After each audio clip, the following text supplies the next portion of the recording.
আসসালামু আলাইকুম সুপ্রিয় দর্শক, আপনাদের সবাইকে আমন্ত্রণ জানাচ্ছি আর টিভি সাপ্তাহিক স্বাস্থ্য বিষয়ক এবং পরামর্শমূলক অনুষ্ঠান এসকে ফার্মাসিউটিক্যালস প্রেজেন্স সুস্থ থাকুন এই অনুষ্ঠানটি দেখবার জন্য। আমাদের সাথে রয়েছে আমি নুসরাত জান দীপা।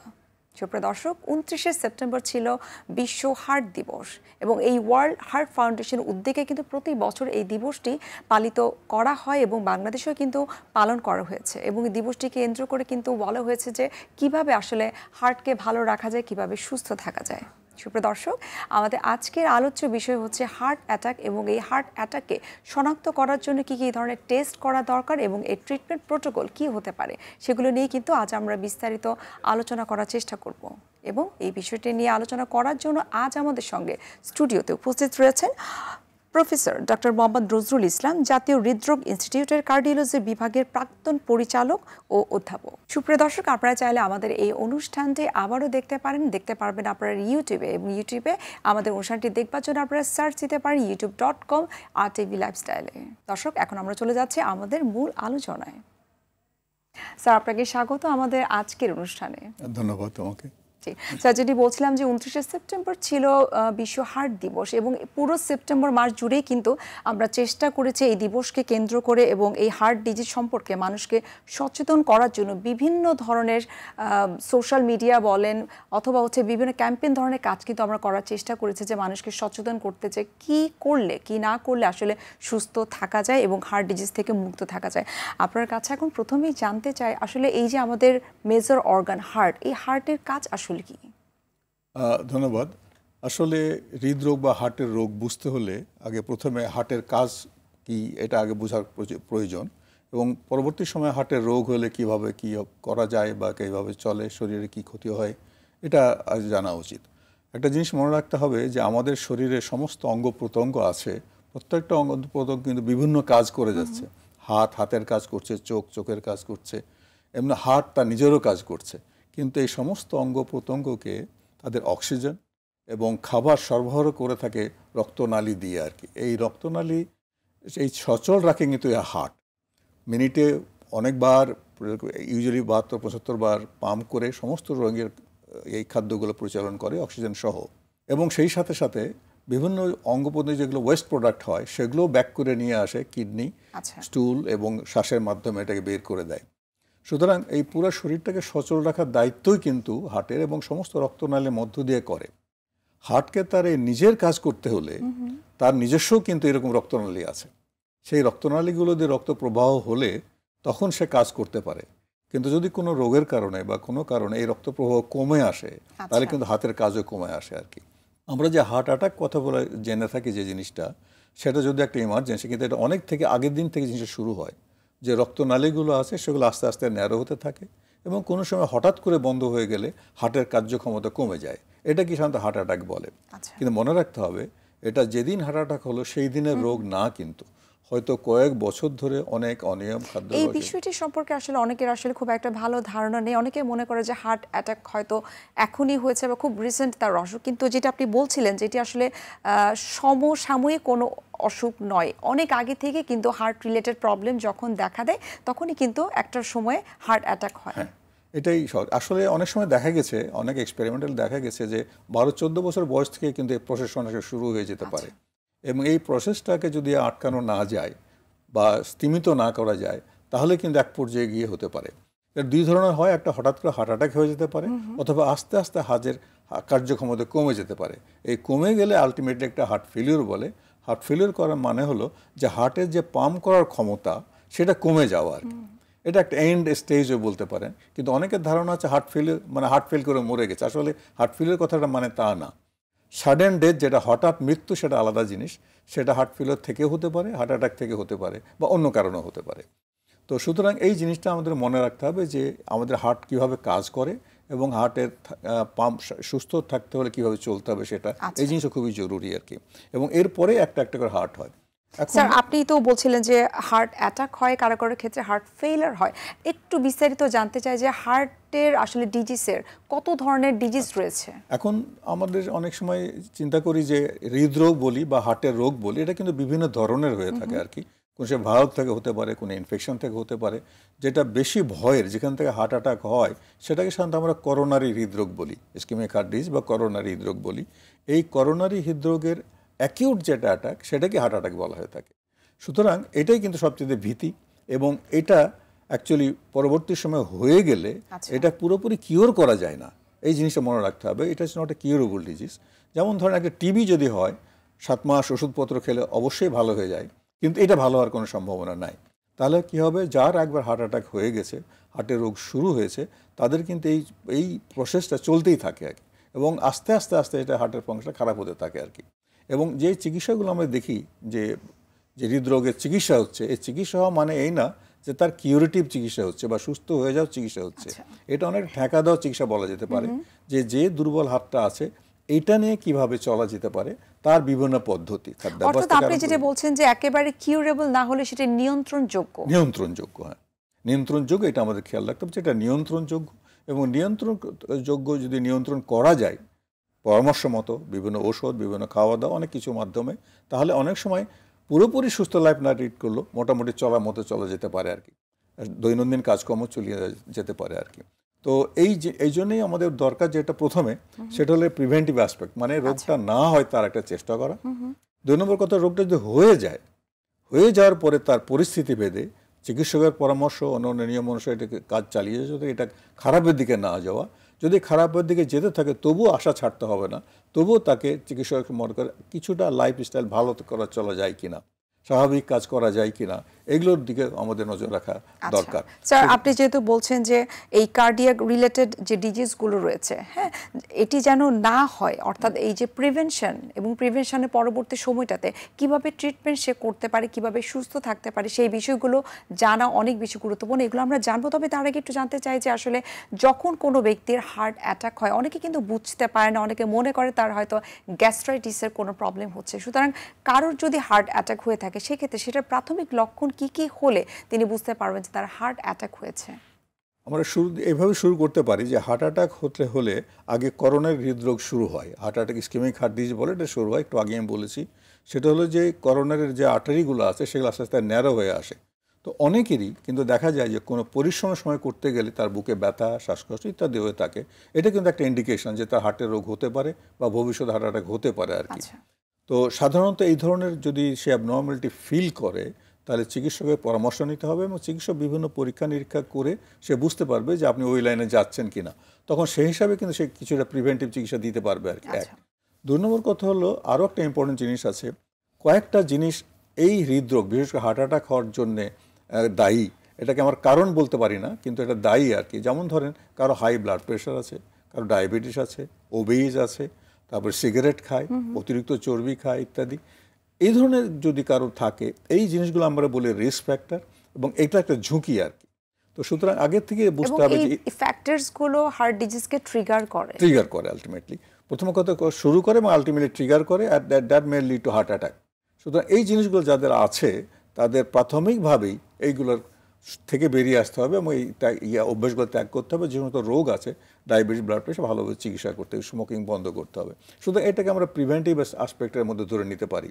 এবং এর মধ্যে সবচেয়ে বড় একটা জিনিস আছে, চিকিৎসক বা নিউট্রিশনিস্টদের পরামর্শক্রমে অবশ্যই তাদের খাদ্যাভ্যাসে পরিবর্তন করতে হবে।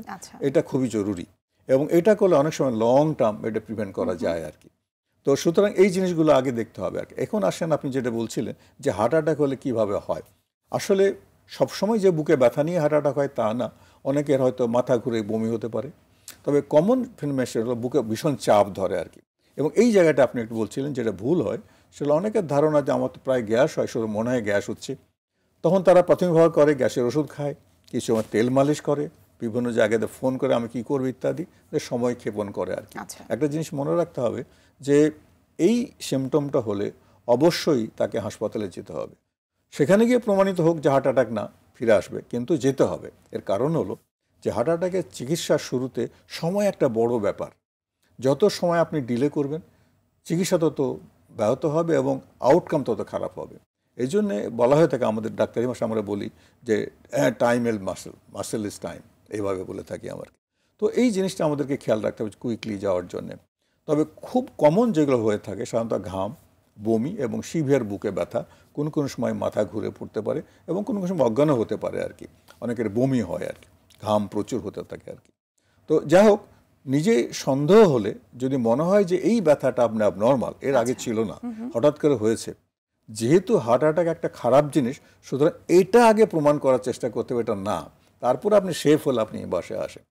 আমার সাজেশন হলো যে এই ধরনের সিমটম হলে অবশ্যই আপনি চিকিৎসকের পরামর্শ নেবেন যদি হাসপাতালে যাওয়া সম্ভব না হয়, আর যদি সম্ভব হয় যত তাড়াতাড়ি পর্যায়ে হাসপাতালে যাওয়া উচিত, যাতে করে ইনিশিয়ালি তার পরীক্ষা নিরীক্ষা করে এটা যে না।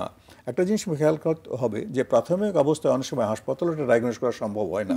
এই জন্য সমস্ত হাসপাতাল ঢাকা শহরে এবং দেশের সব জায়গাতেই কিন্তু এই ধরনের রোগীগুলোকে 48 আওয়ার্স বা 24 আওয়ার্স অবজারভেশন ব্যবস্থা আছে, যাতে করে বাসায় যে আবার হার্ট অ্যাটাক না হয়। সেজন্য অ্যাকচুয়ালি নিয়ম করে দেওয়া আছে যে 24 বা 48 ঘন্টা তাকে হাসপাতালে রাখতে হবে অবজারভেশন থেকে। যখন ডাক্তাররা মনে করবে যে হার্ট অ্যাটাক না, তখন তাকে চিকিৎসা দিয়ে ছেড়ে দেবে। হার্ট অ্যাটাক যে হয়ে থাকে তার সঙ্গে সঙ্গে ভর্তি করতে এবং পরবর্তী চিকিৎসা দিতে হবে। এই জিনিসগুলো আমাদের অনেকে আমরা কালক্ষেপণ করে থাকি, এই কালক্ষেপণটা করা যাবে না আর কি। স্যার, এই হার্ট অ্যাটাক নিয়ে আমরা আরো বিস্তারিত আপনার কাছ থেকে জানার চেষ্টা করব। আমরা একটা ছোট্ট বিরতি নিয়ে নিচ্ছি। সুপ্রিয় দর্শক, আপনারা দেখছেন এসকেএফ ফার্মাসিউটিক্যালস প্রেজেন্স সুস্থ থাকুন এই অনুষ্ঠানটি। নিয়ে নিচ্ছি আমরা ছোট্ট একটা বিরতি, আমাদের সঙ্গে থাকুন।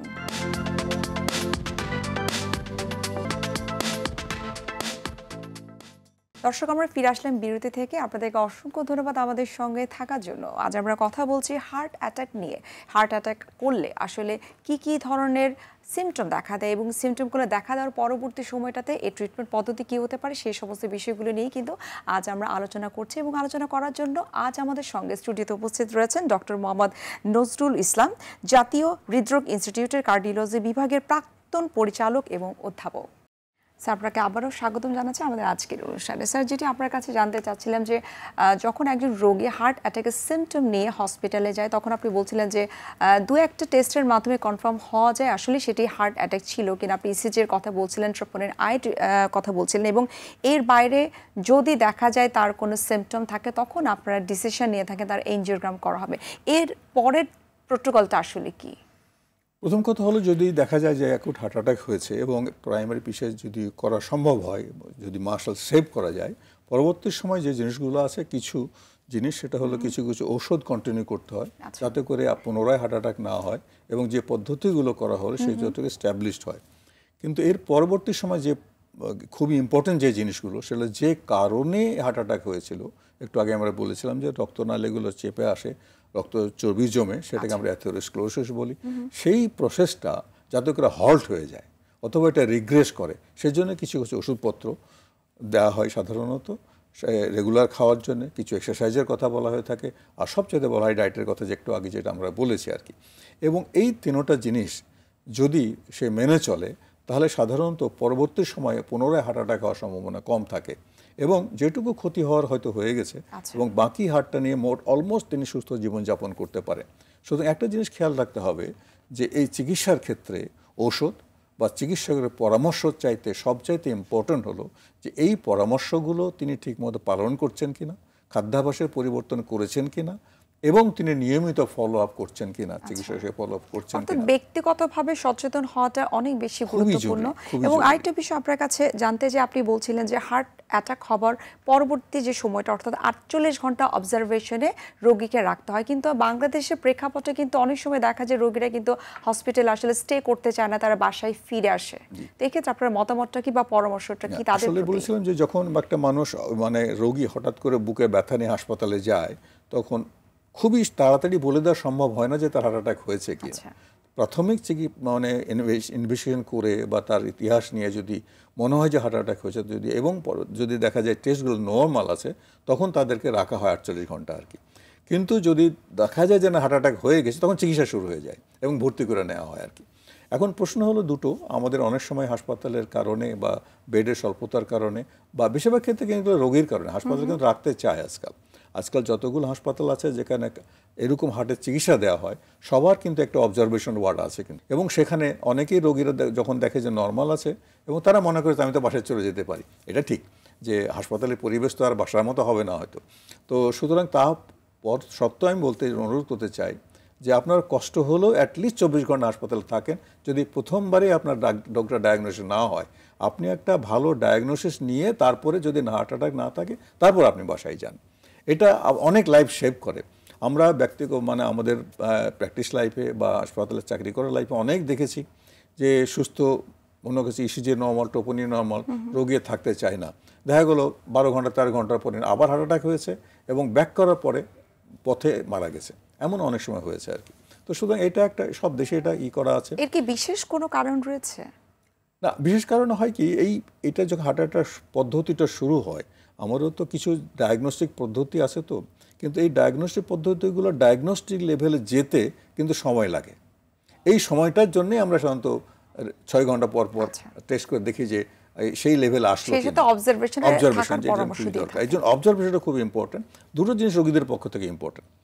যখন তুমি আপনি মনে করুন যে বুকে ব্যথা হচ্ছে এবং হার্ট অ্যাটাক হতে পারে, সঙ্গে সঙ্গে হাসপাতালে যাওয়া এবং অ্যাটলিস্ট যদি প্রথমবারে ধরা না পড়ে তাহলে একটু অবজারভেশনে থাকা, এই দুটো জিনিস রোগীদের পক্ষ থেকে করা উচিত, যেটা অনেক সময় রোগীদের পক্ষ থেকে নেগলেক্টেড হয় এবং হয়তো বা অনেকে হাসপাতালে পরিবেশ দেখে ফেরত আসেন। এক্ষেত্রে নিশ্চয়ই যারা ফিজিশিয়ান রয়েছেন তাদের নিশ্চয়ই এক্ষেত্রে রোগীকে কাউন্সিলিং করাটা আসলে অনেক বেশি খুবই জরুরি এবং প্রফেশনালি আমি যতদূর জানি এটা আমাদের যারা ট্রেনিং করেছেন বা ডাক্তাররা করেন তারা এটা করার চেষ্টা করে। হয়তো ক্ষেত্র বিশেষে কম হতে পারে, কিন্তু আমি আমার কলিগদের অনুরোধ করবো যাতে করে এইভাবে কাউন্সিলিং করেন এবং কাউন্সিলিংটা খুব জরুরি হার্ট অ্যাটাকের বেলায়। জি, সেই সাথে স্যার আপনার কাছে আরেকটা বিষয় জানতে চাই। আপনি কিন্তু বারবার বলছিলেন যে হার্ট ডিজিজকে ঠেকানোর জন্য বা সেটি থেকে রক্ষা পাবার জন্য, ঝুঁকি কমানোর জন্য খাদ্যাভ্যাস কিন্তু অনেক গুরুত্বপূর্ণ ভূমিকা পালন করে। এক্ষেত্রে আপনার কাছে জানতে চাই, এই যে বর্তমান যে প্রেক্ষাপট, আমাদের খাদ্যাভ্যাস কিন্তু আসলে সত্যি বলতে খুব আনহেলদি। আমরা এখন খুব বেশি রকমের ফাস্টফুড আইটেম গ্রহণ করে থাকি এবং এখন কিন্তু হার্ট ডিজিজ হবার জন্য কোনো বয়স লাগে না। আমরা কিন্তু দেখেছি যে তরুণ বয়সী যারা রয়েছে তাদেরও কিন্তু হার্ট অ্যাটাক হচ্ছে। সুতরাং খাদ্যাভ্যাস সম্পর্কে একটু যদি বিস্তারিত আমাদেরকে বলতেন।